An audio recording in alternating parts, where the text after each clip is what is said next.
on to perhaps the major topic of chapter 1.5, which is dealing with second degree equations and their solutions. They are more complex than linear equations that we won't go over.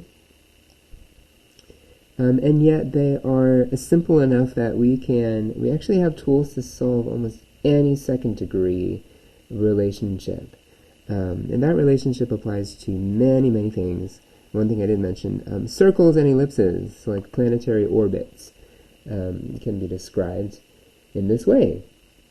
So with two simple tools,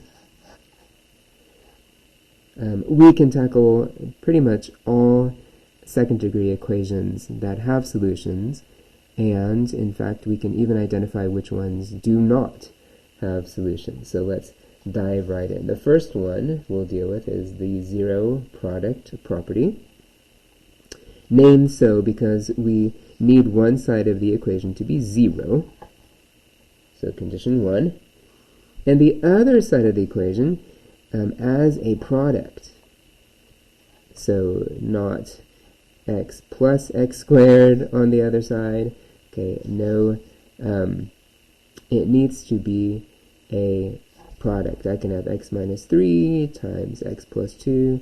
Okay, so there's my a and there's my b. As long as I've got two things that are multiplied together, right, so this top one is not going to work unless I factor it. And I can factor that into x times x plus 1. Now it is a product. So as long as I can turn it into a product of two things, and usually those are x terms because these are second degree equations in x for us, and it could be other variables, then we can use the zero product property. Because if a times b is 0, then one of them has to be 0. And there's no other way for a times b to be 0 than for at least one of them to be 0. So, over here, looks like we got a product on this side, but it's not 0 on this side. So, this is, it's going to take some transformation before it will meet both requirements. So, first let's make it 0 on the other side. I'll subtract 21 and add x to both sides. Alright, so well, I've got now no longer a product. I'm also adding and subtracting. So let's see what we can do to simplify this. It will help if we can combine all of our like terms, so that will take multiplying this product out in order then to combine the terms that are like 6x squared minus 5x minus 21 equals 0. Okay, now I've got my basic quadratic equation here. And then you can use whatever tools you need to see if we can factor this. If you know the quadratic formula, which we'll get to later in this chapter, you can also use that. This is a great place, though, to use what we learned in chapter 1.3 and factor by grouping. So this will be a quick review of that, and for a more thorough review, you can go back to that video in 1.3, factoring by grouping. Okay, so first we'll find the product of my x squared coefficient and my constant, so the first and the last when we put this in order, multiplying that, that's negative 126.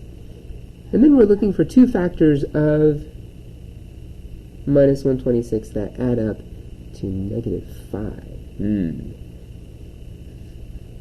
Alright, so one way to do this would be to list out all the factors, 1, 126, 2 and 63, 3 and 42, and so on and so forth. Another way to do this would be to find the prime factorization, so 2 times 3 times 3 times 7, and basically look for combinations that multiply to two numbers with a difference of 5. And so as I look at this, I see, oh, we've got 9 over here, and then 2 times 7 is 14. I bet we could make that work. Of course, you could also just list out all the possible factors. We got 7 times 18, and we've got 9 times 14, and you'll land there. You'll land eventually on the one that gives you a difference of 5. And I say difference because one of them is going to have to be negative. So for these to add up to negative 5, I'm going to need minus 14 and positive 9. Okay, so those multiply to minus 126, and they add up to negative 5, which means that I can factor this. So, the way to split it out, so in order, basically you're going to force it to take this form, and the way that we do that is by rewriting this minus 5x term as minus 14x plus 9x. You could also do 9x minus 14x, right? Either of those is going to be minus 5x, so these are equivalent to this, so I'm going to replace my minus 5x with one of these. And since I did the first one in class, we'll do this one now, and you'll see it doesn't matter which order I do it in. Okay, so I've simply split up the middle term, and now I will look at this pair and this pair separately. So I will factor the greatest common factor out of this one, which is 3x, and I'm left with 2x plus 3. And then I'll factor the greatest common factor out of these two, which they're both negative, which will be minus 7. And I'm left with 2x plus 3. And you'll always end up with the same exact thing. It follows from what we have done here, right? Why did we do all that hard thinking work here? It's so that it would fall out easily over here. And now I can factor out 2x plus 3. And those are the a and the b. Those are the factors. And this probably is as ugly as it gets in terms of factoring out a quadratic equation. They're usually much easier than that. But since this one is so complicated, right? X is a fraction. So here's the logic. I'll walk through that with you. So there's A, there's B. If A times B is 0, then either A is 0, so either this is 0, or B is 0. Then I simply solve each one separately.